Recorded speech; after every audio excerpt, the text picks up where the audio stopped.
కవిత్వం నేనిక్కడ మీరెక్కడ. రచయిత డాక్టర్ తాళ్ళూరి ప్రసాద్. స్నేహితులారా, అఖండ వెలుగు రేఖల్లారా ఏమైపోయారు? ఆకాశమంత ప్రేమ అమాంతం కౌగిలించుకున్నప్పుడు పశ్చాత్తాపంతో కదలిపోయి మోకాళ్ళ మీద కన్నీళ్లమై ప్రవహించాం, గుర్తుందా? ప్రాణమిచ్చిన ప్రభు కోసమే ప్రాణం పోయే వరకు బ్రతకాలని అందరము కలిసి ఆ రోజు అనుకోలేదా? మరి ఈరోజు చెప్పకుండా తప్పుకున్నారేమిటి? తప్పు చేసిన వారిలా తప్పించుకు తిరుగుతున్నారేమిటి?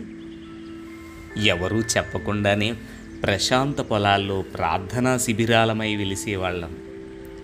ఎవరూ పిలవకుండానే కరపత్రాలమై ప్రతి చోటికి కదిలిపోయేవాళ్ళం. ప్రతి క్యాంపులో పలకరింపులమై పరవశించిపోయేవాళ్ళం. విన్న ప్రతి వాక్యాన్ని గుండెల మీద చెదిరిపోకుండా చెక్కుకునేవాళ్ళం. చివరి రోజు చిన్న చిన్న నాటికలమై క్యాంప్ ఫైర్ చుట్టూ అల్లుకుపోయేవాళ్ళం. అన్నీ మర్చిపోయారా?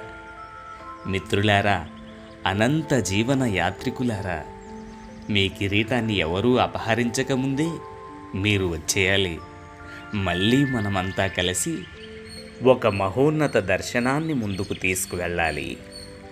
రచయిత తాళ్ళూరి ప్రసాద్.